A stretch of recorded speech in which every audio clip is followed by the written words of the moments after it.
नमस्कार विद्यार्थी मित्रो, द युनिक अकॅडमीच्या यूट्यूब चॅनलवरती आपल्या सर्वांचं स्वागत।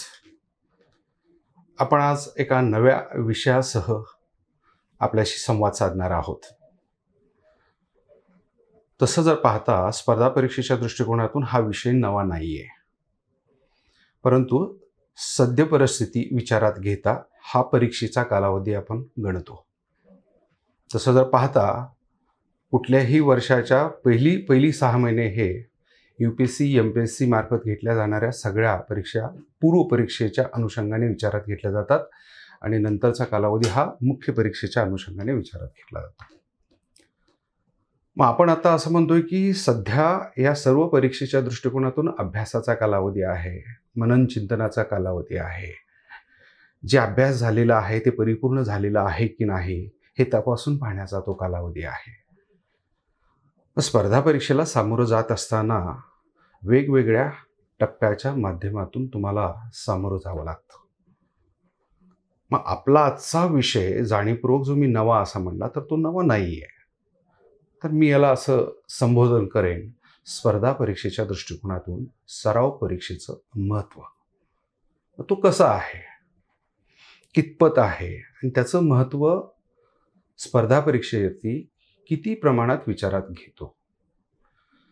माझी आजची धारणा ही आहे की जो परीक्षार्थी स्पर्धा परीक्षेची तयारी करत आहे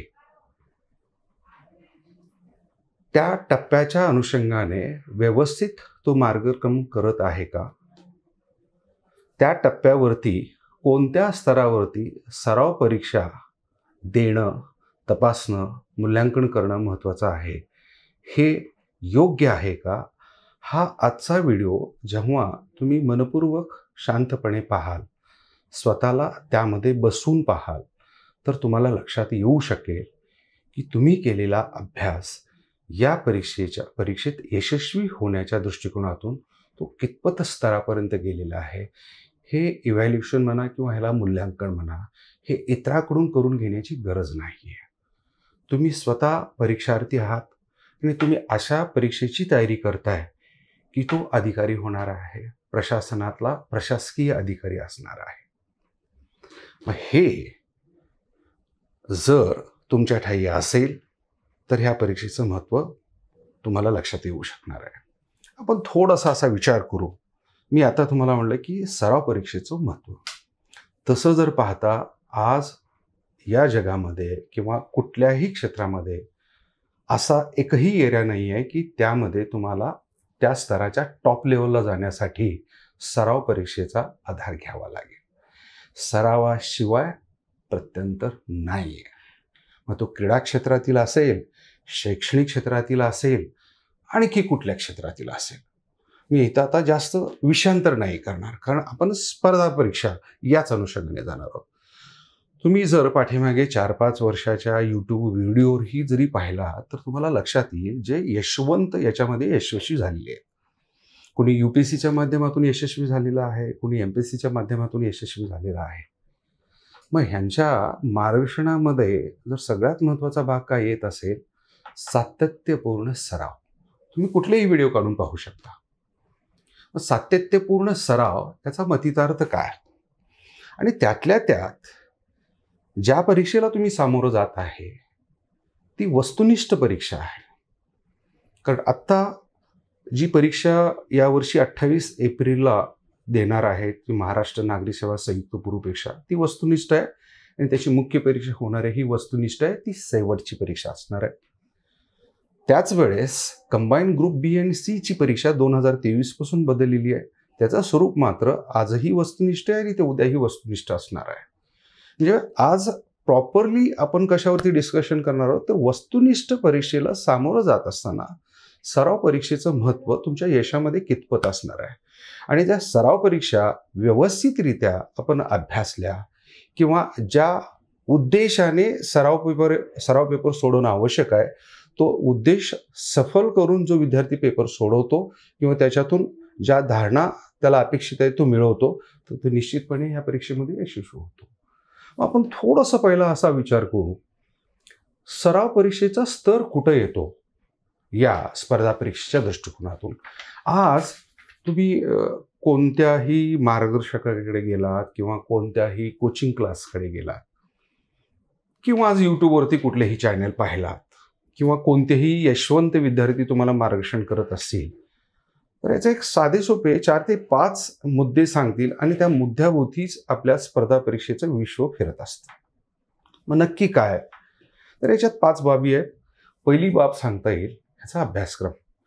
तुम्हाला ज्या परीक्षेची तयारी करायची आहे, ज्याला क्रॅक करायचं आहे, त्याचा आवाका काय आहे, त्याचा सिलेबस काय आहे, हे व्यवस्थितरित्या माहीत असण्यापेक्षा ते तुमच्या डोक्यात असणं गरजेचं आहे, तुमच्या जिभेवर असणं गरजेचं आहे, तुमच्या नजरेत असणं गरजेचं आहे.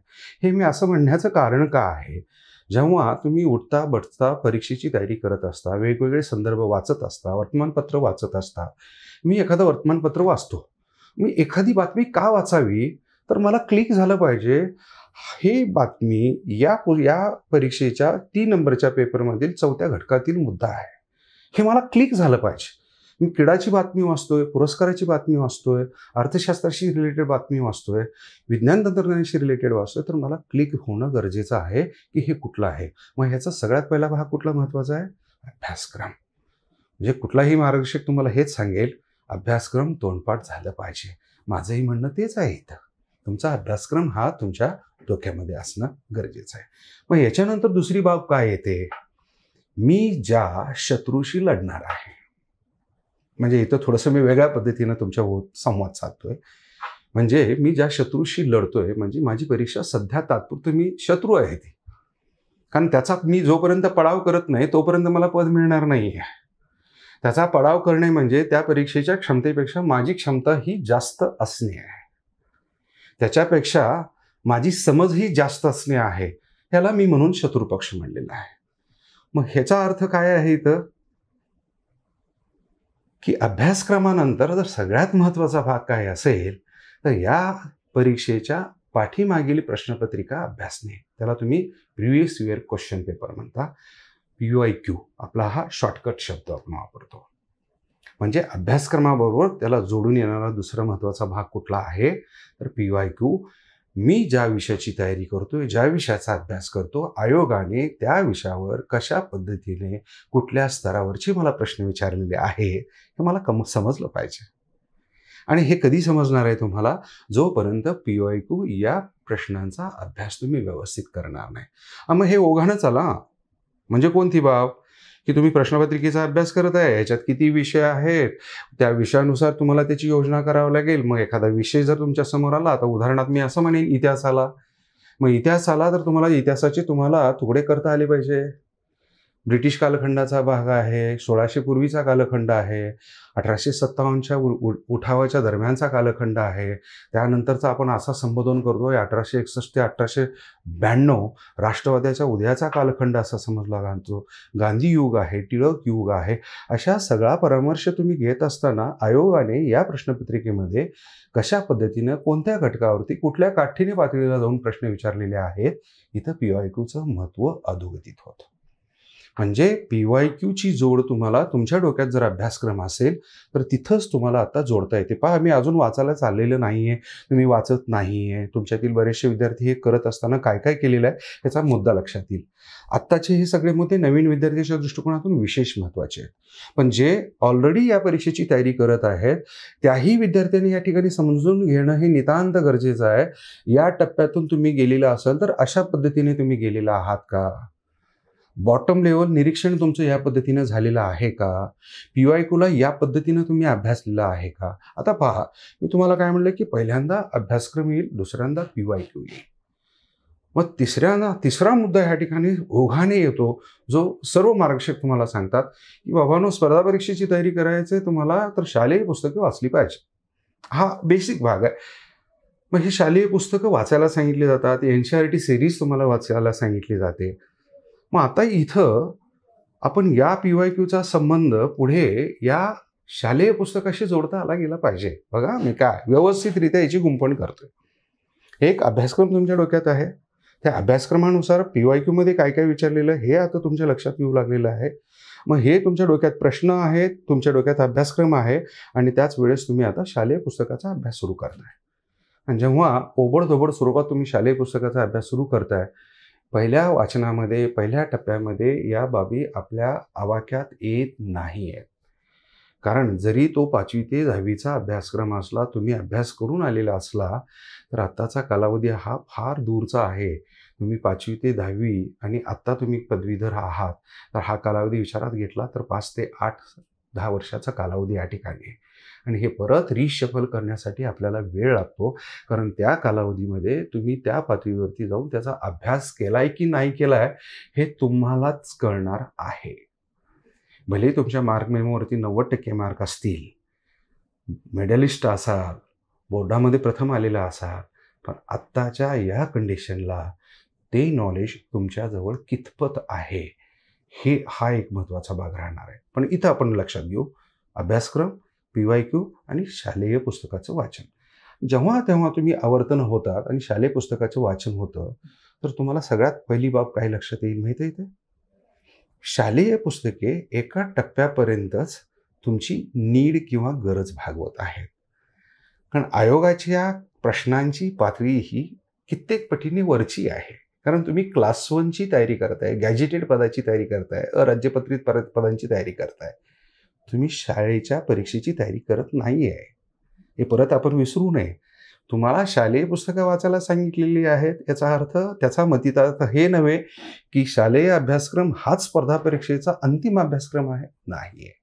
हा फाउंडेशन आहे. तुमचा फाउंडेशन कितपत मजबूत आहे हे समजण्यासाठी शालेय पुस्तकाचा भाग आहे. आणि दुसऱ्या बाजूला PYQ प्रश्नांचा अभ्यास केल्यामुळं तुम्हाला कळणार आहे की शालेय पुस्तकं या टप्प्यापर्यंतच मला मदत करतील. याच्या पुढच्या टप्प्यावर जायचं असेल तर मला संदर्भ पुस्तकाचा संपर्क साधावा लागेल किंवा संदर्भ पुस्तकाकडे मला जावं लागेल. म्हणजे ह्याच्या पुढचा ओघाने आलेला टप्पा कुठला? 4था, संदर्भ पुस्तके. या परीक्षेची तयारी करत असताना थोडा वेळ गेला तरी चालेल मित्रांनो, पण योग्य आणि पूरक संदर्भ पुस्तकं निवडणे आणि वाचणे आणि सातत्याने एखादं पुस्तक निवडावं आणि वारंवार त्याच्यावरती आवर्तन करावं.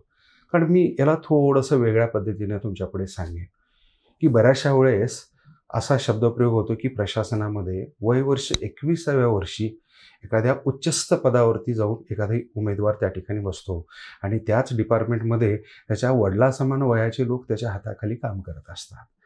वय या ठिकाणी मायने राखत नाही प्रशासनामध्ये. या ठिकाणी लागतं काय की तुम्हाला दिलेली संधी आणि तुम्ही किती वेळामध्ये एखाद्या प्रश्नाच्या उत्तरापर्यंत जाता किंवा किती वेळामध्ये एखाद्या प्रश्नाचं निराकरण करता, त्याच्यावर या ठिकाणी तुमची व्यक्तिरेखा ठरलेली असते.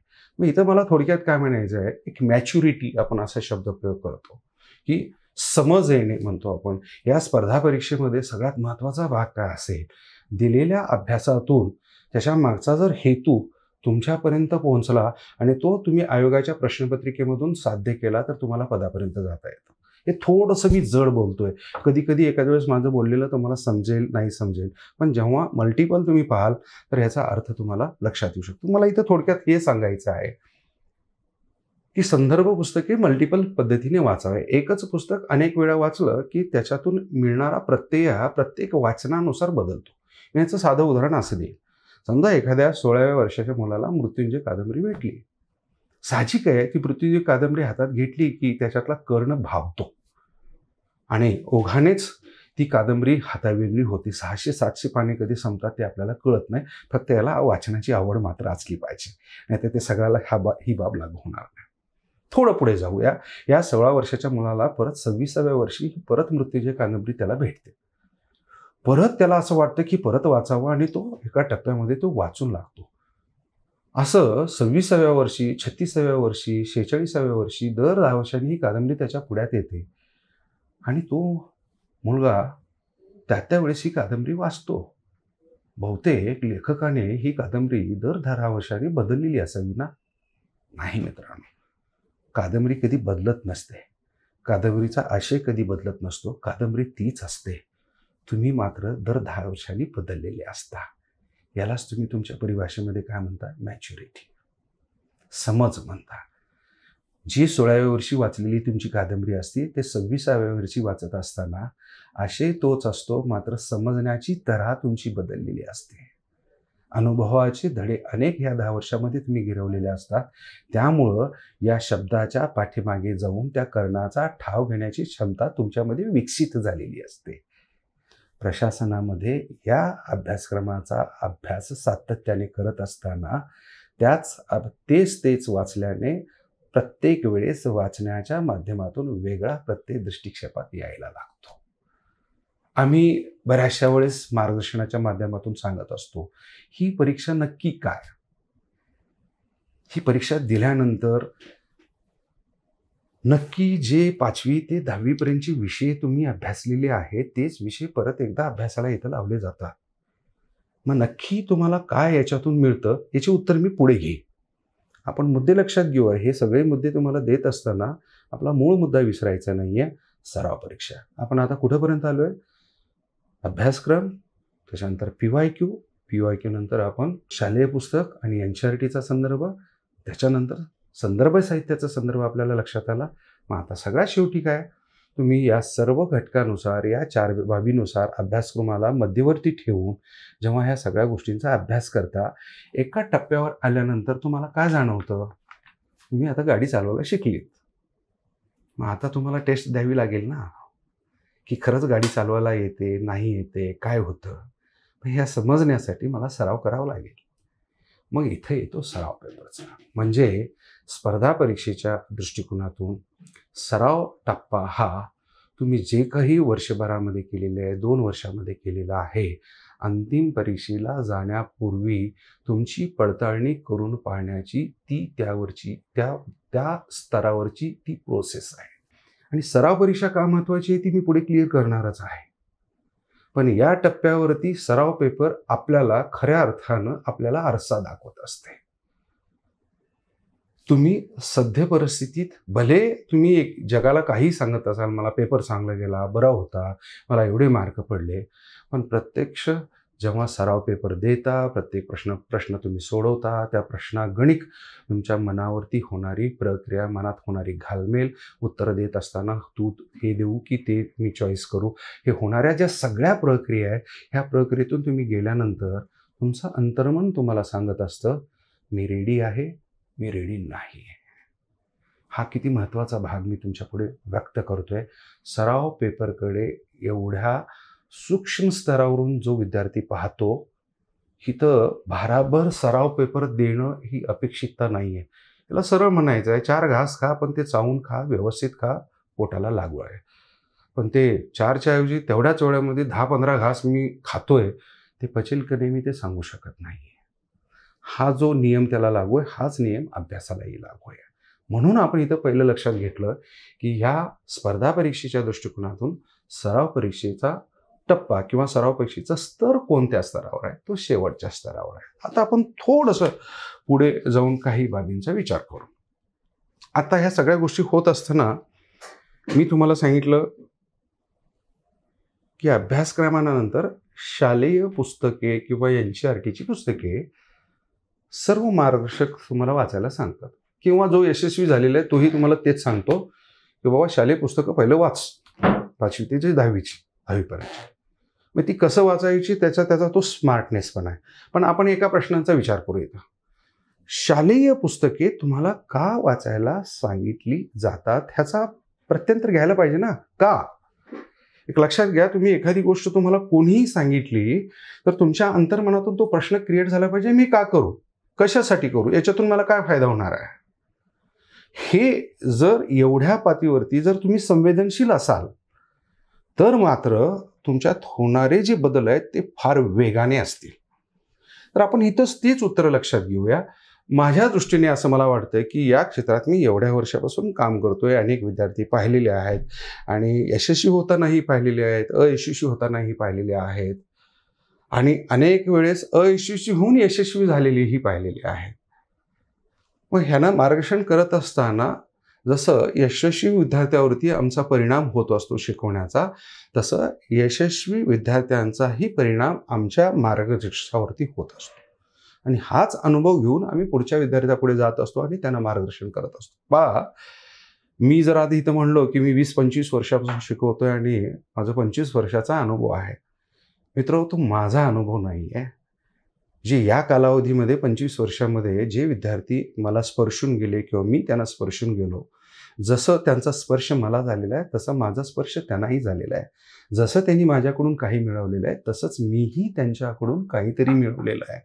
आणि तोच अनुभव घेऊन मी पुढच्या टप्प्यावरती जातो आणि मी तुम्हाला सांगत असतो माझा 20 वर्षाचा अनुभव आहे. मित्रांनो, हा अनुभव तुमच्यासारख्याच विद्यार्थ्यांचा आहे.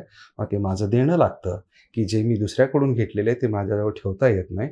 या पद्धतीनं मला तुमच्यापर्यंत पोहोचवायचं आहे, जेणेकरून तुम्हाला यशस्वी होण्यासाठी त्याचा फायदा होईल. मूळ मुद्द्याकडे परत येऊया. आपला प्रश्न काय? शालेय पुस्तके का वाचायला सांगितली जातात? सोप्या भाषेत आपण लक्षात घेऊया. ज्या रस्त्यावरून प्रवास करून तुम्ही इथपर्यंत आलेला आहात, तो रस्ता आता ओळखीचा आहे की नाही आहे? तो अजूनही दृष्टिक्षेपात आहे की पुसला गेलेला आहे? समजतंय मी काय म्हणतोय तुम्हाला? कारण तुम्हाला 5वी ते 12वी पर्यंतची पुस्तकं वाचायला सांगितलेली आहेत. मग त्यातल्या त्यात काय वाचायला सांगितलेलं आहे तुम्हाला? इतिहास, भूगोल, नागरिकशास्त्र, अर्थशास्त्र, सामान्य विज्ञान, अंकगणित, बुद्धिमापन ह्या सगळ्या गोष्टीचा मराठी, इंग्रजीचा अभ्यास तुम्हाला करायला सांगितलेला आहे.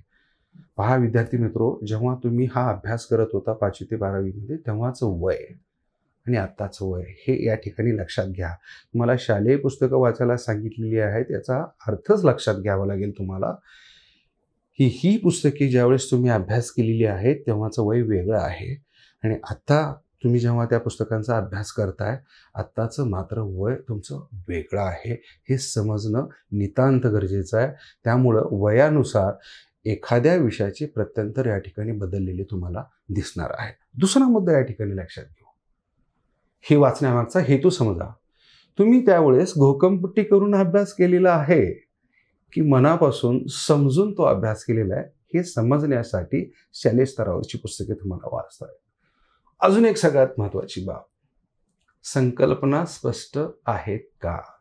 आज जेव्हा एखादा पदवीधर पदवी संपन्न करून स्पर्धा परीक्षेच्या या पदपथावरती येतो, जेव्हा आम्हाला भेटतो, तेव्हा आम्हाला ओघाने त्यांची चाचपणी करावी लागते.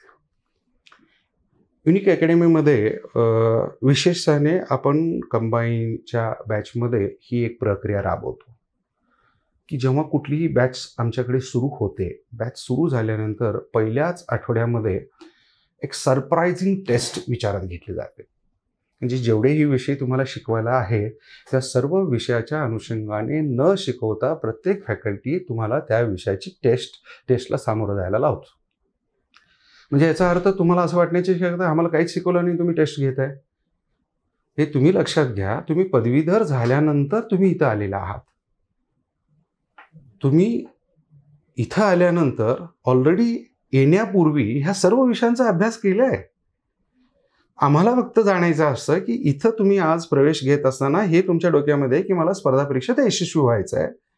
मग हा तुमचा मागचा प्रवास आज रोजी तुमच्या ठायी किती प्रमाणात आहे ही तपासण्याची आमच्या प्रत्येक प्राध्यापकाची ती एक परिभाषा असते. हे या ठिकाणी आपल्याला लक्षात घ्यायला पाहिजे. सगळ्यात महत्त्वाचा आत्ताचा मुद्दा जो आहे संकल्पना, असं म्हटलं कन्सेप्ट. कारण बऱ्याचशा वेळेस आपल्याला एक सवय लागते. शाळेमध्ये पहा, कधी कधी टोल पडतो, तास संपलेला असतो आणि शिक्षक फळ्याकडे तोंड करून फळ्यावरचं पुसत असतात आणि त्याच वेळेस एक प्रश्न विचारतात, पहा समजलं का? मग आपलं उत्तर असतं समजलं. एका सुरात आपण सगळे म्हणतो समजलं.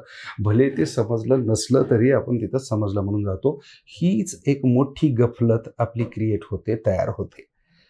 न समजता आपण समजलो या पद्धतीने पुढे जात असतो आणि ही कन्सेप्ट आपली क्लिअर नसते. साध्या सोप्या गोष्टी आहेत. मी असं सहज म्हणलं, आपण एक शब्द वापरतो पहा. आपल्या महाराष्ट्राच्या राजकारणामध्ये एक शब्दप्रयोग वापरला, मुत्सद्देगिरी. मुत्सद्देगिरी जेव्हा शब्द आपण आणतो ना, मग एक ओघाने नाव येतं. अनेक नावं आहेत त्या राजकारणामध्ये. मग मुत्सद्देगिरीचा अर्थ काय? किंवा त्याला आपण इंग्रजीमध्ये शब्दप्रयोग वापरतो डिप्लोमॅसी. मग मी ह्याला काय म्हणेन, कन्सेप्ट आहे. डिप्लोमॅसी हे कन्सेप्ट आहे. मग ही कन्सेप्ट तुम्हाला स्पष्ट करता येईल का? ती जर स्पष्ट करताच नाही आली तर तुम्हाला हा शब्द कोणत्याही ठिकाणी जरी बसवला तर गोंधळ होईल. मग तो गोंधळ कसा होईल माहीत आहे? 3 Idiots चित्रपट पाहिलेला असाल. एक भाषण असतं, आमिर खानने त्यातला एक शब्द बदलतो आणि त्या भाषणाचा काय खेळखोळंबा होतो तुम्हाला माहिती आहे. हे मी व्यक्त करण्याची गरज नाही आहे. हाच गोंधळ इथं होऊ शकतो. जर तुमची कन्सेप्ट क्लिअर नसेल, त्याच्यापेक्षा आपण लांब जाण्याचं कारण नाही. तो फार जुना पिक्चर झाला. आत्ता मागच्या वर्षी एक चित्रपट आलेला आहे, 12वी फेल. मनोज कुमार सरावरती जी सत्य घटना घडलेली आहे त्यावर आधारित चित्रपट आहे. बऱ्याचशा जर स्पर्धा परीक्षार्थी असाल तर तुम्ही ते चित्रपट पाहावं अशी माझी विनंती आहे की तुम्ही ते पाहावं. इथं मला मुद्दा काय सांगायचा आहे, जर कन्सेप्ट क्लिअर नसेल, वाचण्यात गफलत झाली तर किती मोठा गोंधळ होऊ शकतो तर त्या चित्रपटामध्ये दाखवलेला आहे. मनोज कुमार सर एक लास्ट बट वन मेन्स देत असतात आणि त्याच्यात क्वालिफाईंग जो पेपर असतो इंग्रजीचा तो पेपर देत असतात आणि त्या ठिकाणी एक ते निबंध लिहितात आणि तिथं एक निबंध लिहून भरपूर त्यांना असा आनंद होतो. त्या टेररिझमवरती निबंध आहे तर ते टेररिझमवरती भरपूर जवळजवळ 10-15 पानं लिहून बाहेर येतात आणि खुश होतात आणि मित्राला सांगतात, मैंने बहुत कुछ लिखा है अभी, मुझे प्रॉब्लम नहीं आएगा, मैं क्वालिफाई हो जाऊंगा, मैं टेररिज्म पे बहुत अच्छा लिखा है. मग तो दुसरा त्याचा मित्र कन्फ्यूज में होतो, अरे टेररिज्म इसमें नहीं है, तू क्या टेररिज्म पे लिखा है. मग त्यावेळेस तो चेक करतो तर तेव्हा लक्षात येतं मनोज कुमार सरांना ते तर टुरिझम आहे आणि आपण तर टेररिझमवरती निबंध लिहिलेला आहे.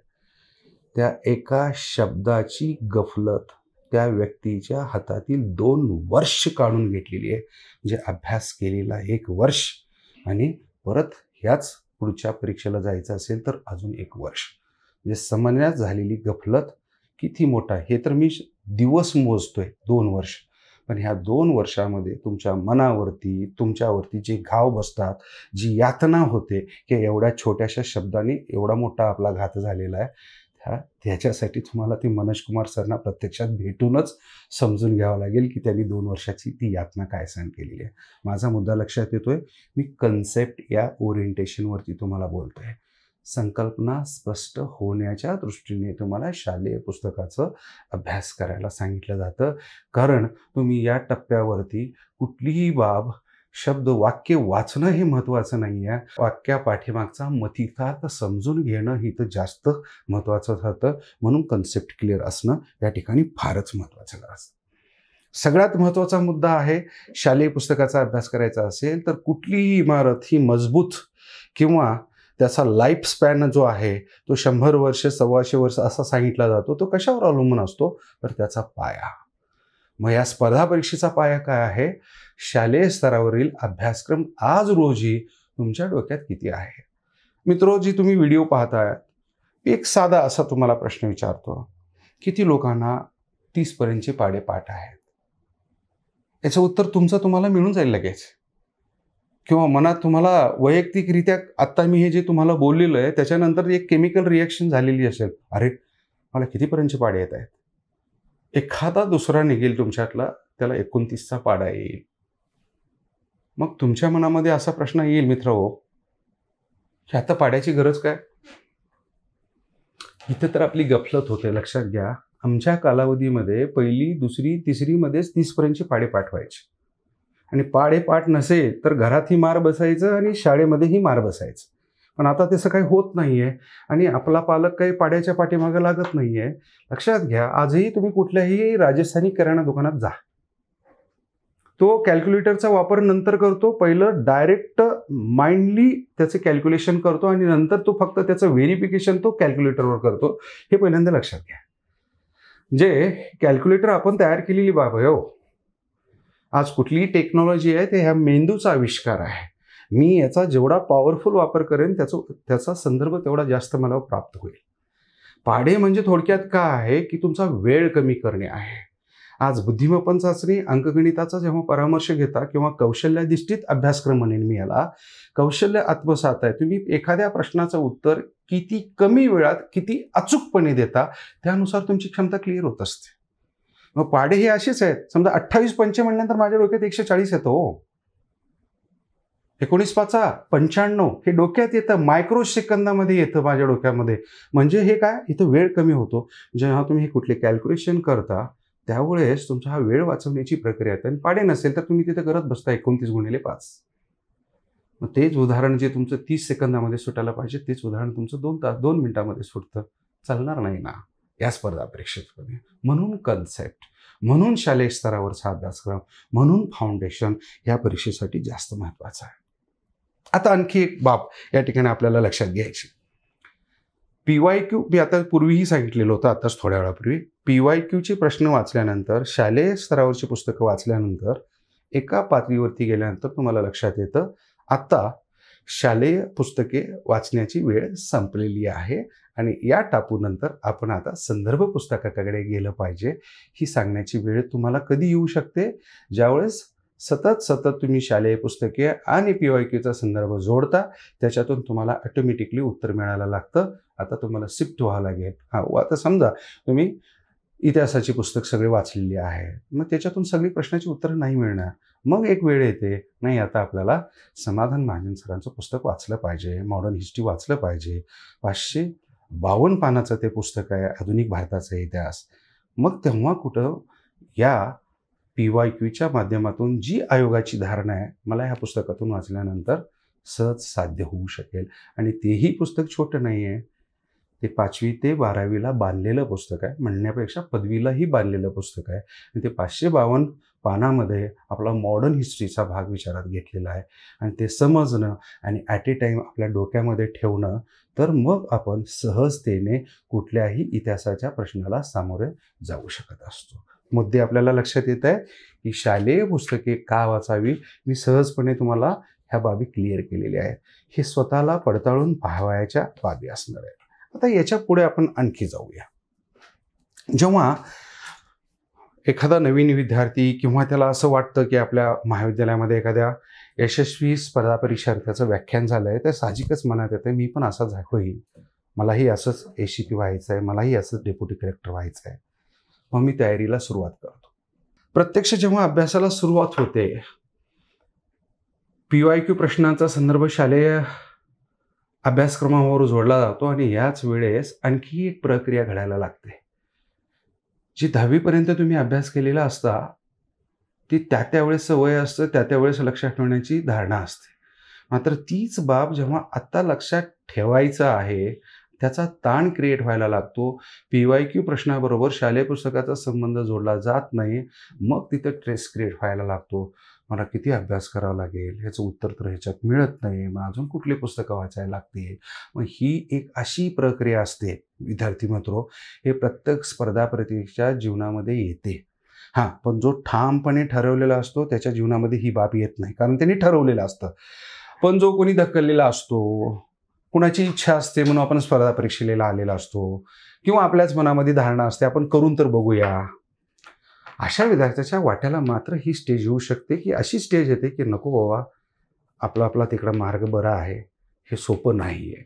मित्रांनो, हीच एक स्टेज राहते की तुम्हाला त्या ठिकाणी स्टिक राहावं लागतं. या ठिकाणी अशा वेळेस निश्चितपणे एका चांगल्या मार्गदर्शकाचा शोध घेणं ही नितांत गरजेचं राहतो, किंवा एखाद्या यशस्वी उमेदवार तुम्हाला मार्गदर्शन करणं गरजेचं राहतं. कारण या टापूतून तुम्हाला परत एकदा योग्य मार्गावरती, योग्य ट्रॅकवरती नेण्याची जबाबदारी त्यांची असते आणि तुम्ही ती घ्यावी, ही धारणा या ठिकाणी आपण लक्षात ठेवावी. याच्यात आणखी एक बाब लक्षात घेऊया. हे सगळं अभ्यास करत असताना आपल्याला काय कळतं? 5वी ते 12वीपर्यंतचा शालेय पुस्तकाचा अभ्यास करत असताना तुम्हाला काही उत्तरं मिळतात. माझा हा विषय कच्चा आहे, हा विषय पक्का आहे. अरे, ह्या विषयाचा अभ्यास करत असताना लक्षात येतं, अरे हे तर आपण लक्षच दिलेलं नाही, आपल्याला माहीतच नाही आहे. म्हणजे थोडक्यात तुम्हाला लक्षात काय यायला लागतं विद्यार्थी मित्रो, की तुम्ही 5वी ते 10वीमध्ये अभ्यास करत असताना कुठे कुठे कमी पडलेला आहात, कोणकोणत्या बाबी आज रोजी तुमच्याकडे नाही आहेत, हे तो गॅप आहे. हे गॅप शोधून देण्याचं काम ही आपल्याला PYQ करत असतात. अजून एक महत्त्वाची बाब या ठिकाणी आपल्याला निदर्शनास आणून द्यायची. कोणती? महाराष्ट्र लोकसेवा आयोग या परीक्षेला तुम्हाला ज्यावेळेस परवानगी देतं परीक्षेला बसण्यासाठी, ह्यांची फारच माफक अट आहे, बेसिक अट आहे. कुठली? तुम्ही पदवीधर असणं अपेक्षित आहे. मी हे फार जाणीवपूर्वक का बोलतोय लक्षात घ्या. या परीक्षेला एकाच लाईनवरती इंजिनिअरिंग आहे, डॉक्टरी आहे, वकिलीही आहे, शिक्षकही आहे, BA वालाही आहे, BCom वालाही आहे, एखादा कॉम्प्युटर कोर्स केलेलाही आहे. ज्या गोष्टीसाठी मागच्या 3 वर्षात तुम्ही अट्टहास केलात त्यामध्ये टॉपला यायचं, इथं मात्र महाराष्ट्र लोकसेवा आयोग तुम्हा सर्वांना एकाच स्टेजवरती आणून ठेवलेला आहे. याचा अर्थ जाणणं हे फार नितांत गरजेचं आहे. इथं थोडक्यात या फाउंडेशन समजून घेण्यासाठी स्वतःची क्षमता समजून घेत असताना एक वस्तुनिष्ठता तुमच्याजवळ येणं अपेक्षित आहे. म्हणजे थोडक्यात मी काय म्हणेन याला, तुमच्याकडे स्वतःला स्वीकारण्याची क्षमता असली गेली पाहिजे. किती ताकद असली पाहिजे म्हणजे काय, जे आहे ते आहे, जे माहीत नाही ते माहीत नाही हे समजून येईल. बऱ्याचशा वेळेस काय होतं, जेव्हा विद्यार्थी पुण्यात येतो, एखादी कमतरता तो मार्गदर्शकालाही समजावून सांगत नाहीये की हे माझा प्रॉब्लेम आहे. ह्याचाही मुद्दा मी कुणाचा देईन तुम्हाला माहिती आहे, 12वी फेलचाच देईन. तो एका ठिकाणी मी इंजिनियर आहे भासवतो, पण तो इंजिनियर नसतो. हे लक्षात घ्या, ही फसवणूक दुसऱ्याची होत नसते, ही फसवणूक कोणाची होत असते, आपली स्वतःची होत असते. म्हणणं एवढंच आहे, तुमचा फाउंडेशन मजबूत आहे की नाही पाहण्यासाठी, योग्य आहे की पाहण्यासाठी आयोगाने तुम्हाला या परीक्षेला सामोरं जात असताना सगळ्यांना एकाच पॅरामीटरवरती उभा केलेला आहे. म्हणजे मी थोडक्यात त्याला असं म्हणेन, 0 पॅरामीटरवरती तुम्हाला उभं केलेलं आहे आणि तिथून तुम्हाला पळायला सांगितलेलं आहे. जो अचीव करेल तो पुढे पॉझिटिव्हली जाईल.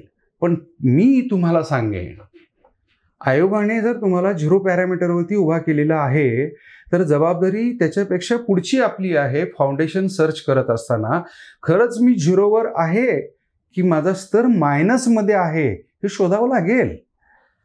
आणि हे कधी सापडेल, जेव्हा शालेय स्तरावरची पुस्तके तुम्ही वाचता तेव्हा तुम्हाला हे लक्षात यायला लागेल. हे या ठिकाणी आवश्यक. इथं मी एवढंच सांगेन, फाउंडेशन नियोजित करत असताना स्वतःशी प्रामाणिक असणं हे नितांत गरजेचं आहे. आपल्याबाबतची वस्तुस्थिती स्वीकारता आली गेली पाहिजे, हे या ठिकाणी आपण लक्षात घ्यावं. थोडक्यात काय सांगेन मित्रहो, जर या स्पर्धा परीक्षेमध्ये तुम्हाला पाय रोवून उभा राहायचं आहे, यशस्वी व्हायचं आहे, तर ह्याचं साधं उदाहरण मी शेतकऱ्याबरोबर जोडेन, शेतीबरोबर जोडेन. मित्रांनो, मी एखाद्या शेतीमध्ये काही पेरायचं असेल तर उगीच पेरत नाही हो. तर मला त्या शेतामध्ये जर काही पेरायचं असेल तर पहिल्यांदा मला समजून घ्यावं लागेल की त्या मातीचा सामू काय आहे, त्याचा आम्लविम्ल काय आहे. मग त्यानुसार मला त्याला खताचा मारा करावा लागेल, सातत्यानं त्याच्यावरती मला मशागत करावं लागेल. आणि ते पीक पदरात पडेपर्यंत, मी काय म्हणतोय पहा, पीक पदरात पडेपर्यंत ह्याची जोडणी तुम्ही अशी करा की तुमच्या हातात एखाद्या पदाचं नेमणूक पत्र येईपर्यंत या शेतकऱ्याला या पिकाची जोपासना करावी लागते. कोणत्याही टप्प्यावरती शेतकऱ्यांचा जसा घात होऊ शकतो तसं स्पर्धा परीक्षांमध्येही होऊ शकतो. कुठल्याही टप्प्यावरती आपल्याला धक्का, पण एक सातत्य तुम्ही जर लक्षात घ्या, शेतकरी एकदा धान्याची पेरणी केला, ह्या सगळ्या गोष्टी केला, पीक निघेपर्यंत तो शान बसत नाही आहे. अधूनमधून याला छोट्या मोठ्या गोष्टीचा त्रास होत असतो. म्हणजे काय, तण ह्या शेतामध्ये उगवत असतात अनावश्यक. तसं तुमच्या अभ्यासामध्ये अनावश्यक बाबी पण तुम्ही ग्रास्प करत असता. हे वेळोवेळी तुमच्या लक्षात आले पाहिजे की ह्याच्यातल्या कोणत्या बाबी आहेत की आपल्याला योग्य उपयुक्त नाहीत आणि कोणत्या उपयुक्त आहेत. ही समजण्याची परिभाषा तुमच्याकडे यावी लागेल. ओके, आपल्याला या ठिकाणी काय लक्षात आलेलं आहे की सराव पेपरच्या दृष्टिकोनातून सराव पेपरचं स्थान कुठं आहे.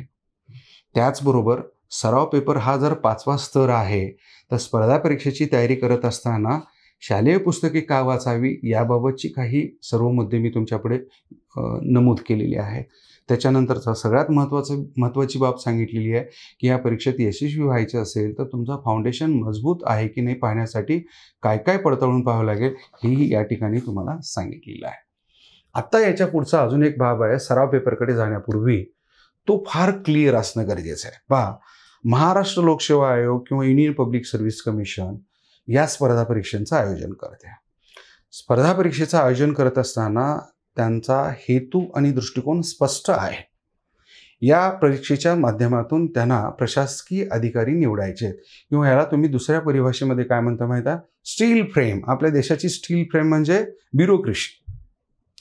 मग ही ब्युरोक्रेसी या परीक्षेच्या माध्यमातून निवडली जाते. त्यांचा हेतू स्पष्ट आहे. त्यांना चांगल्यातले चांगले अधिकारी अपेक्षित आहे. महाराष्ट्र लोकसेवा आयोग असेल किंवा UPSC असेल, कधीही परीक्षार्थ्यांना विद्यार्थी संबोधत नाही आहेत. ते परीक्षार्थ्यांना उमेदवार संबोधतात. उमेदवार म्हणजे जो ऑलरेडी अधिकारी आहे आणि अशा सगळ्या चांगल्या अधिकाऱ्यांमधील आम्हाला चांगले अधिकारी निवडायचे, ही धारणा त्यांनी ठेवलेली आहे. म्हणजे इथं थोडक्यात मला काय क्लिअर करायचं आहे, आयोगाचा दृष्टिकोन आणि हेतू स्पष्ट आहे. मग जर आयोगाचा दृष्टिकोन आणि हेतू जर स्पष्ट असेल, तर या परीक्षेला सामोरं जाणारा जो परीक्षार्थी आहे, जो उमेदवार आहे, त्याचा दृष्टिकोन आणि हेतू या आयोगाच्या हेतू आणि दृष्टिकोनाशी समन्वय साधला पाहिजे. हे जर समन्वय नाही साधता आला तर तो विद्यार्थी या गर्दीचा भाग बनून राहतो, पुढे तो जाऊ शकत नाही. इथं आणखी एक संबोधन करणं मी जास्त संयुक्तिक ठरवतो मित्रांनो. हे वाक्य तुम्हाला थोडंसं कन्फ्यूज करण्यासारखे असू शकेल. ते वाक्य हे आहे, जोपर्यंत स्पर्धा परीक्षेमध्ये विद्यार्थी दशा संपत नाहीये तोपर्यंत यश मिळत नाहीये. मी रिपीट वाक्य करतोय पहा, जोपर्यंत स्पर्धा परीक्षेमध्ये विद्यार्थी दशा संपत नाही तोपर्यंत खऱ्या अर्थानं यश मिळत नाही. साहजिक आहे मित्रांनो, तुम्ही कन्फ्यूज होत असाल. मी काय म्हणतोय, विद्यार्थी दशा संपत नाही. तुम्ही म्हणाल सर आम्ही विद्यार्थी असल्याशिवाय अभ्यास कसं करू शकतो. माझा मुद्दा इथंच आहे, तुमची विद्यार्थी दशा ही 12वी पर्यंत होती, पदवी स्तरापर्यंत होती, तुम्ही अभ्यासलेलं आहे. मागे जे अर्ध्या तासामध्ये महत्त्वाचे मुद्दे मी तुमच्यापुढे चर्चिलेले आहेत, शालेय पुस्तकं, आवर्तनं, तुमच्याकडे आत्ता सध्या ते तुमच्या डोक्यात आहे की नाही, ह्या सगळ्या ज्या बाबी मी तुमच्याबरोबर चर्चिल्या ते त्या विद्यार्थी दशेतल्या होत्या. तोच अभ्यासक्रम परत एकदा आयोगाने तुमच्या पुढे ठेवलेला आहे. तो विद्यार्थी म्हणून ठेवलेला नाही आहे, तर उमेदवार म्हणून ठेवलेला आहे. विद्यार्थी असाल तर विद्यार्थ्यासारखा अभ्यास कराल, उमेदवार असाल तर उमेदवारासारखा अभ्यास कराल, म्हणजे अधिकाऱ्यासारखा अभ्यास कराल. आणि हेतू आणि दृष्टिकोन जोपर्यंत लक्षात येत नाहीये, मी आता माझा एक साधा मुद्दा राहील तुमच्यापुढे. पहा, राज्यसेवेच्या परीक्षेमधून उच्चस्त पद महसूल खात्यातील उपजिल्हाधिकारी आहे, पोलीस प्रशासनातलं DYSP आहे. मला हे विचारायचं विद्यार्थी पत्रो, तर तो DYSP एखादा उमेदवार होतोय, एखादा उमेदवार उपजिल्हाधिकारी होतोय, त्याला मात्र आयोग सांगते इतिहासाचा अभ्यास कर, भूगोलाचा अभ्यास कर, नागरिकशास्त्राचा अभ्यास कर, विज्ञानाचा अभ्यास कर. जेव्हा फील्डवरती जाऊन तुम्ही या DYSPला पाहता, त्याला तर सगळे लॉ माहीत असले पाहिजेत. पोलीस प्रशासनाबाबत त्याला माहीत पाहिजे, IPC बाबत माहीत पाहिजे, कायद्याचं ज्ञान त्याला पाहिजे. मग त्याला इतिहासाचं ज्ञान कशाला द्यायला लावलं, का त्याचा अभ्यास करायला लावलं नाही, हा थोडासा कन्फ्युजिंग करणारा भाग आहे. माझं स्पष्ट मत अजून तिथंच येईल मित्रांनो. जोपर्यंत विद्यार्थ्याचा दृष्टिकोन आणि उद्देश आयोगाच्या दृष्टिकोनाशी आणि उद्देशाशी समन्वय साधत नाही, तोपर्यंत त्या पातळीवरती, त्या ताकदीने, त्या विचाराने तुम्ही या अभ्यासक्रमाकडे पाहूच शकणार नाही. सोपं सांगायचं मित्रांनो, आपण चहा पितो, पण चहापत्ती मात्र आपण कचऱ्यात टाकतो. मग नक्की काय पिता तुम्ही, चहापत्ती का चहाचा अर्क? मग इथे विषय तुम्हाला अभ्यासाला इतिहास ठेवला आहे, भूगोल ठेवला आहे, नागरिकशास्त्र ठेवलं आहे, मात्र आयोगाला त्याचा अर्क तुमच्या ठायी येणं अपेक्षित आहे. आणि ते अर्क शारीरिक पातळीवरती दिसत नाही आहे, तुमच्या कर्तृत्व पातळीवरती आणि तुमच्या ध्येयबोलीवरती ते स्पष्ट होत असतं. अधिकारी ओळखायला अवघड नाही आहे.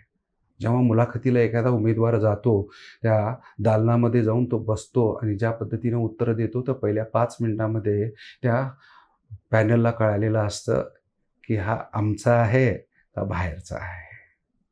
मग तो फक्त अर्ध्या तासाचा प्रवास असतो, ते चाचपणीचा प्रवास असतो की आपण जी धारणा याच्याकडून ठेवलेली आहे ती खरंच आहे का, ती लॉयलिटी याच्यात आहे का, ती मल्टीटास्किंग पद्धत याच्यात आहे का. मित्रांनो, सांगायचा मुद्दा हाच आहे, या ठिकाणी तुम्हाला अभ्यास करत असताना जोपर्यंत त्याचा दृष्टिकोन आणि उद्देश स्पष्टपणे कळत नाही तोपर्यंत खऱ्या अर्थाने अभ्यास होत नाही. म्हणून वाक्याचं संबोधन केलं. तुमची विद्यार्थी दशा जोपर्यंत संपत नाही तोपर्यंत यश आपल्याला मिळत नाही. कारण विद्यार्थ्याच्या पलाड जाऊन, त्या शब्दाच्या, त्या विषयाच्या पलाड जाऊन तुम्हाला ज्या विषयाचा ठाव घ्यावा लागतो तेव्हा कुठं तो विषय तुम्ही प्रकट करायला लागता. मी असं म्हणेन, इतिहास अभ्यास करायला लावलेला असतं तुम्हाला गांधीजींचं, सुभाषचंद्र बोसचा, टिळकांचं, अनेक ब्रिटिश अधिकाऱ्यांचं. तर आता तुम्हाला जेव्हा प्रशासनात तुम्ही जाता, उपजिल्हाधिकारी म्हणून जाता, DYSP म्हणून जाता, पोलीस अधिकारी म्हणून जाता, तुमच्या ऑफिसमध्ये भेटायला येणारा जो कोण असतो तुम्हाला विदिन अँड फ्रॅक्शनमध्ये ओळखावं लागतं. हे गांधीजी आहेत, टिळक आहेत, का रॉबर्ट क्लाईव्ह आहेत, का कर्झन साहेब आहेत.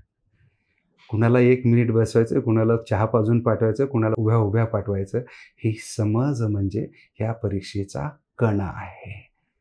आणि जेव्हा या पातळीवरती जाऊन तुम्ही या विषयाला अभ्यास करता त्यावेळेस ती मॅच्युरिटी लेवल तुमच्यामध्ये प्रकट होत असते.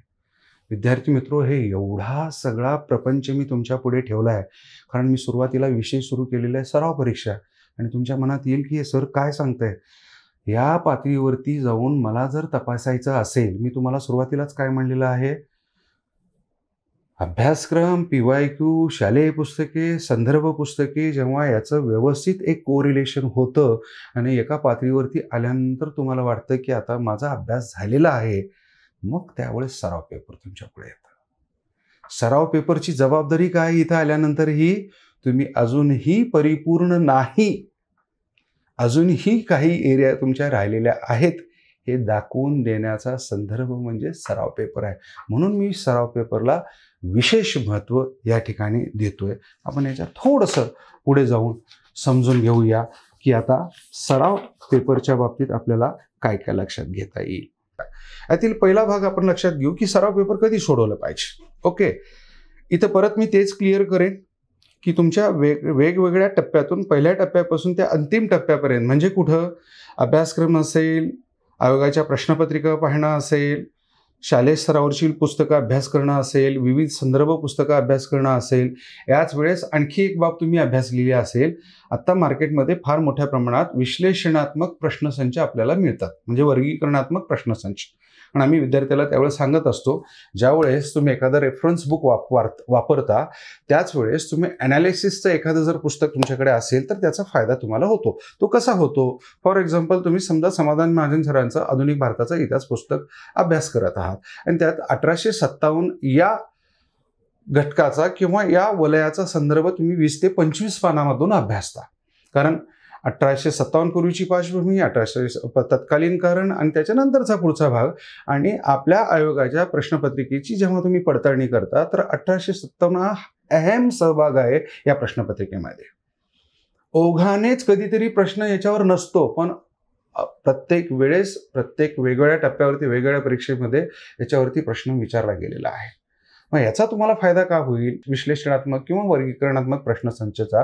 तर तुमचं काम ह्या पुस्तकाने सोपं केलेलं आहे. म्हणजे काय केलेलं आहे की तुम्हाला 1857ची आत्तापर्यंत आयोगाची प्रश्न कशी कशी पडलेली आहेत, मग तुम्ही 1857 वाचताय, आयोगाची प्रश्न वाचताय, त्यामुळं तुम्हाला त्या ठिकाणी 1 मेला एकरूप पद्धतीनं अभ्यास करायला त्याचा फायदा होतो.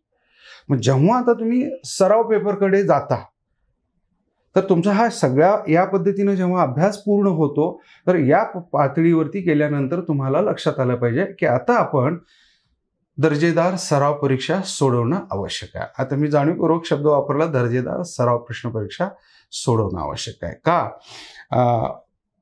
सर्वच मार्गदर्शक म्हणूया, सर्वच कोचिंग क्लासवाले की या दृष्टिकोनातून छापील स्वरूपामध्ये आपल्याला प्रश्नपत्रिका उपलब्ध करून देतात, ऑनलाईनवरती करून देत असतात किंवा पुस्तक स्वरूपामध्ये तुम्हाला उपलब्ध असतं. माझी अशी धारणा आहे, चांगला आणि वाईट हा संदर्भ इथं थोडंसं जास्त लावता येणार नाही. कारण विशिष्ट अभ्यासक्रमावरती जर प्रश्न विचारले गेलेले असतील तर त्या प्रश्नाला मी चूक किंवा बरोबर, फार निम्न दर्जाचा असं बोलू शकत नाही. पण ज्या पातळीवरती जाऊन तुम्ही अभ्यास करता, अशा पद्धतीने जर तुमचा अभ्यास झालेला असेल तर तुम्हाला एखादी प्रश्नपत्रिका ही आयोगाच्या पॅटर्नला कम्पीट करते का हे तात्काळ तुम्हाला लक्षात येतं. दुसरा सोपा मुद्दा याच्यातला, जेव्हा एखादी प्रश्नपत्रिका पाहता, फॉर एक्झाम्पल आपण भूगोलाचा विचार करू. आता तुमच्या कंबाईनच्या परीक्षेमध्ये भूगोलावरती 10 प्रश्न पडतात. आयोगाच्या प्रश्नपत्रिकेचा जर तुम्ही परामर्श घेतला तर तुम्हाला काय लक्षात येतं, 10 प्रश्न ज्यावेळेस विचारले जातात ते एका घटकावरती कधीही 2 प्रश्न विचारत नाहीत. म्हणजे एक नदीवर विचारलेला असेल, प्राकृतिक रचनेवर विचारलेला असेल, खनिजावरती विचारलेला असेल, वनावरती विचारलेला असेल, लोकसंख्येवरती विचारलेला असेल, नदी प्रणालीवरती विचारलेला, असं वेगवेगळ्या प्रणालीवरती प्रश्न. हा झाला अभ्यासक्रमाच्या अनुषंगाने एक फ्रेम. दुसरा फ्रेम काय सांगतो, आयोगाच्या प्रश्नपत्रिकेमध्ये भूगोलाची 10 प्रश्न जर आलेली असतील तर 10 प्रश्नामध्ये काठिण्य पातळीनुसार स्तर केलेले आहेत. म्हणजे फॉर एक्झाम्पल विधानात्मक प्रश्न 2-3 विचारलेले असतात, जोड्या लावाचे प्रश्न एखादा दुसरा तुम्हाला विचारलेला असतो, नकारात्मक प्रश्नांचा संदर्भ त्या ठिकाणी आलेला असतो, माहिती प्रधान प्रश्न 1-2 तुम्हाला विचारलेली असतात, आणि विधानात्मक म्हणजे एक विधान दिलेलं आहे, एक विधान दिलेलं आहे आणि खाली कारण दिलेलं असतं, हे बचं योग्य कारण आहे. अशा पद्धतीने उपयोजनात्मक स्तरावरचे ही प्रश्न तुम्हाला विचारले आहेत. म्हणजे ही काठिण्य पातळी सराव पेपरमध्ये जो सराव पेपर घेणारा कोचिंग क्लास आणलेला असतो आणि सर्व घटकांना समान न्याय दिलेला असतो, निश्चितपणे त्या ठिकाणी त्या सराव पेपरबरोबर तुम्हाला जायला हरकत नाही आहे. ठीक आहे, हे आपण लक्षात घेऊ. आता आपल्याला ही सराव परीक्षा दिल्यानंतर, आता मी तुम्हाला म्हणतोय सराव परीक्षा द्यायची आहे. सराव पेपर दिल्यानंतर तुम्हाला तात्काळ काय करणार आहे, पेपर संपल्यानंतर ऑनलाईन जर पेपर तुम्ही दिलात तर आज प्रत्येक ऑनलाईनच्या प्लॅटफॉर्मवरती दुसऱ्या मिनिटाला तुम्हाला रिझल्ट मिळतो. जो काही नकारात्मक गुण आहे तो सगळा कटछाट होऊन तुम्हाला लागलीच विदिन अँड फ्रॅक्शन एका मिनिटामध्ये तुम्हाला कळतं की किती मार्क मिळालेले. हे मार्क मिळणे, मी पेपर सोडवणे आणि मी आणखी मल्टिपल 100 सराव पेपर सोडवणे, ह्याच्यामध्ये स्वास्थ्य नाही आहे. तुम्ही मोजून 10 सराव प्रश्नपत्रिका सोडवा, पण पहिल्या प्रश्नपत्रिकेपासून 10व्या प्रश्नपत्रिकेपर्यंत जाईपर्यंत टप्प्याटप्प्याने पहिल्या प्रश्नपत्रिकेमध्ये जे चुका झालेल्या आहेत त्या पुढच्या प्रश्नपत्रिकेमध्ये झाल्या नाही पाहिजे. जो अभ्यास पहिल्या प्रश्नपत्रिकेमध्ये कमतरता जाणवत होता तो दुसऱ्या तिसऱ्यामध्ये जाणवला गेला नाही पाहिजे. ज्या गुणाची संख्या तुम्हाला पहिल्या दुसऱ्या पेपरमध्ये जाणवली, निश्चितपणे ती 6व्या 7व्या प्रश्नपत्रिकेमध्ये निश्चितपणे किमान 5-7 मार्कांनी तरी ती स्तर वाढवलेला असली गेली पाहिजे. ह्याच्यात सगळ्यात महत्त्वाचा आणखी एक महत्त्वाचा भाग आहे, लक्षात घ्या. ही प्रश्नपत्रिका तुमची 100 मार्काची असते. तुम्हाला या परीक्षेमध्ये पात्र ठरण्यासाठी किमान, आता मी हायर पॉईंट डोळ्यासमोर ठेवतोय, 55 ते 60 मार्क अपेक्षित आहे. तसं 50च आहेत, पण आपण 55 ते 60 धरूया. मग सांगायचा मुद्दा काय मित्रांनो, तुम्हाला 60 प्रश्न बरोबर येणं अपेक्षित आहे. त्यासाठी आयोगाने 60 मिनिट दिलेले आहेत, 100 प्रश्न दिलेले आहेत. मात्र ही चूक कधीही होता कामा नये, 100च्या 100 प्रश्न सोडवणे. या परीक्षेमध्ये शहाणा कुणाला समजला जातो, तो फार टोकाचं रिस्क घेत नाहीये. तोलून मोलून जो रिस्क घेतो, जेव्हा तुम्हाला 60 प्रश्न बरोबर येणं अपेक्षित आहेत म्हणण्यापेक्षा 60 गुण आवश्यक येणं अपेक्षित आहेत, तर तुम्हाला किमान 75 ते 80 प्रश्नाच्या पुढे जाता कामा नये. कारण ह्याचं गणितच हे असं आहे की तुम्हाला 60 मार्क पडण्यासाठी किमान 75 प्रश्न ते 80 प्रश्न सोडावे लागतात. ह्याच्यात तुमची 5-10 प्रश्न चुकले, त्याचे निगेटिव्ह मार्काच्या अनुषंगाने कमी झालेले गुण वजा करता तुम्ही ते 60, 65, 62 वरती तुम्ही असणं अपेक्षित ठरतं. म्हणून या ठिकाणी हा महत्त्वाचा भाग. आपण काय केलं गेलं पाहिजे जेव्हा तुम्ही सराव पेपर देता, हा इथपर्यंतचा भाग आहे. सराव पेपर दिल्यानंतर तुम्हाला लागलीच पेपर संपल्यानंतर 1 तास सोडून द्या आणि त्याच्यानंतर प्रत्येक वेळेस सराव पेपर झाल्यानंतर तुम्हाला हे करणं भाग आहे. लक्षात घ्यायला पाहिजे. पेपर झाल्यानंतर एक काम करा, एकूण तुमचे प्रश्न किती बरोबर आहेत, किती प्रश्न चुकलेले आहेत, हे सगळ्यात पहिल्यांदा तुम्हाला लक्षात येणार आहे. दुसऱ्या टप्प्यामध्ये तुम्हाला हे लक्षात येणार आहे किती प्रश्नांच्या बाबतीत आपण रिस्क घेतलेला आहे आणि ते प्रश्न बरोबर आलेले आहेत. पहा, मी पहिल्यांदा काय म्हटले, किती बरोबर आले आहेत, किती चूक झालेले आहेत. ह्याच्यातून आपल्याला काय कळतं, चूक आहेत ते चूक आहेत, त्याच्याने आपल्याला कळतं की त्याचा अभ्यास करावा लागतो.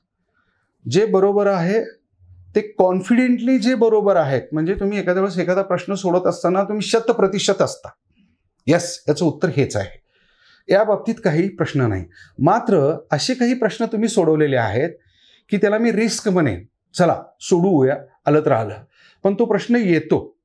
मग ही तिथं तुमची जबाबदारी फार महत्त्वाची आहे. असे कोणकोणते प्रश्न आहेत तुमचे जे रिस्क घेतलेले आहे आणि बरोबर आलेलं आहे, ह्याला कानाडोळा करून चालत नाही. कानाडोळा याचा अर्थ काय, की माझं बरोबर आलं ह्याचा अभ्यास करण्याची गरज नाही आहे. इथं सगळ्यात महत्त्वाचा हा धागा आहे. हा प्रश्न तुम्ही अंदाजाने सोडवला आहे, अंदाजाने बरोबर आलेला आहे, मात्र तुमचा खरा अभ्यास झालेला आहे का, नाही आहे. अशा प्रश्नाला शोधा आणि या प्रश्नांचा अभ्यास, या घटकाचा अभ्यास परत एकदा करणं हे जास्त गरजेचं आहे. इथं सगळ्यात महत्त्वाचा भाग आपण लक्षात घेऊया. कुठला, तर जेव्हा तुम्ही क्रमाने या प्रश्नपत्रिका सोडवताय, समजा 10 सराव पेपर तुम्ही सोडवताय, याचा एक चार्ट मी तुम्हाला उपलब्ध करून देत आहे. हा चार्ट नमुना म्हणून आहे. तुम्ही तुमच्या पद्धतीनं तो चार्ट काय करू शकता, त्याच्यात बदल करू शकता, पण तो चार्ट बनवला पाहिजे.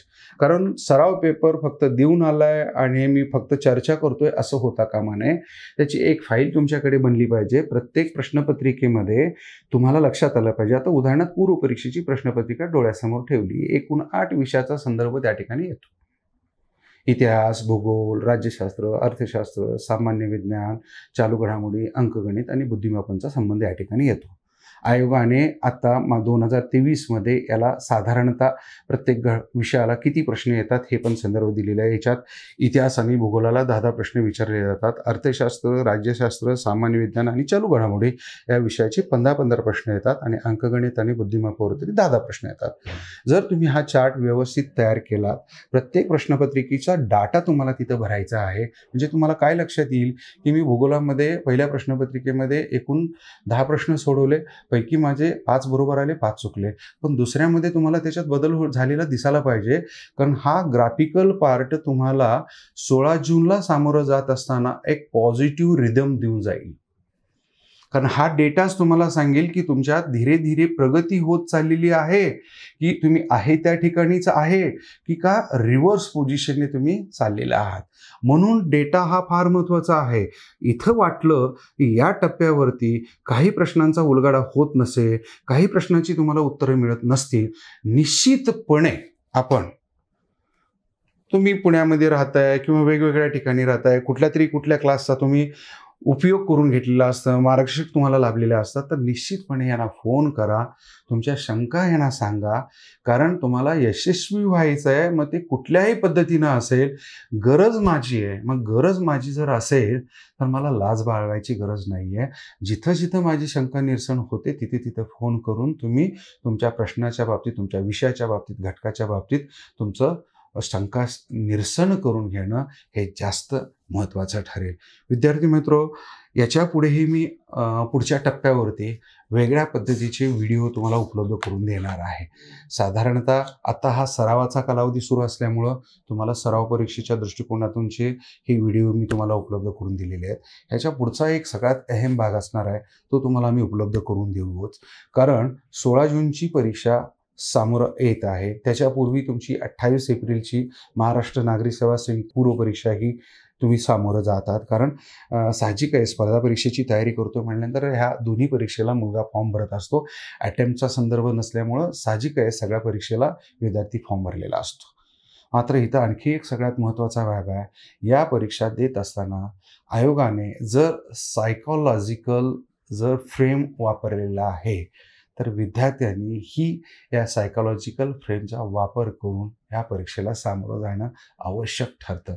जेवढं तुम्ही संवेदनशीलतेने या परीक्षेचा पायाभूत अभ्यास कराल, जिथं जिथं तुमच्या चुका होतात त्या चुका दुरुस्त करून, त्या ठिकाणी डागडुजी करून पुढे जाल, तेवढं तुम्ही सक्षम होत जाल. आणि अजून एक महत्त्वाची बाब या ठिकाणी सांगणं आहे, जी संदर्भ पुस्तके या परीक्षेसाठी, विषयासाठी अभ्यासाला घेतलेली आहेत, अंतिम टप्प्यावरती कुठलीही पुस्तकं बदलू नये. जी पुस्तकं सुरुवातीपासून तुम्ही वाचत आलेली आहात, त्याच पुस्तकावरती सतत रिव्हिजन तुम्ही करत जाल, तर तुम्हाला अनेक नव्याने गोष्टी लक्षात येऊ शकतील. द युनिक अकॅडमी सराव पेपरचं आयोजन UPSC CSEच्या पातळीवरती उपलब्ध करून देतं. महाराष्ट्र नागरी सेवा संयुक्त पूर्व परीक्षेच्या अनुषंगाने करून देतं. कंबाईन ग्रुप बी सीच्या परीक्षेच्या अनुषंगाने आपल्याला टेस्ट सिरीज उपलब्ध करून दिले जातात. हे आमच्याकडे सराव पेपर होतात. सराव पेपर म्हणजे आयोगाच्या प्रश्नपत्रिकेमध्ये हे प्रश्न रिपीट होत असतील नाही. सराव हा सरावाचा आहे. सराव हा काठिण्य पातळीवरती करून घेतला जातो, तर आयोगाच्या पेपरला तुम्हाला त्याचा फायदा होऊ शकेल. निश्चितपणे युनिक अकॅडमीच्या वेगवेगळ्या टेस्ट सिरीज आपल्याला ऑनलाईन स्वरूपामध्ये, ऑफलाईन स्वरूपामध्ये युनिक अकॅडमीच्या ॲपवरती उपलब्ध करून दिलेल्या आहेत. वेळोवेळी सर्व प्राध्यापक आपल्याला तुमच्या मार्गदर्शनासाठी उपलब्ध आहेत. मीही स्वतः जर काही अडचण आली असेल तर मी उपलब्ध असणार आहे. फेसबुकवरती असेल, माझा नंबर आपल्याला उपलब्ध आहे. व्हॉट्सअपवरतीही नंबर आहे. युनिक अकॅडमीमध्ये संचिती प्रेमायसिसमध्ये मी आपल्याला उपलब्ध असतो. तर आपण या ठिकाणी निश्चितपणे त्याचा फायदा घ्यावा. आपण लवकरच पूर्व परीक्षेच्या अनुषंगाने 1 आवर स्ट्रॅटेजीच्या अनुषंगाने काही व्हिडिओ तुम्हाला उपलब्ध करून देऊया, जेणेकरून त्या 1 तासामध्ये जास्तीत जास्त अचूक पद्धतीने प्रश्न सोडून मुख्य परीक्षेला कसं पात्र होता येईल यासाठी तुम्हाला तो व्हिडिओ उपयुक्त ठरेल. थँक्यू.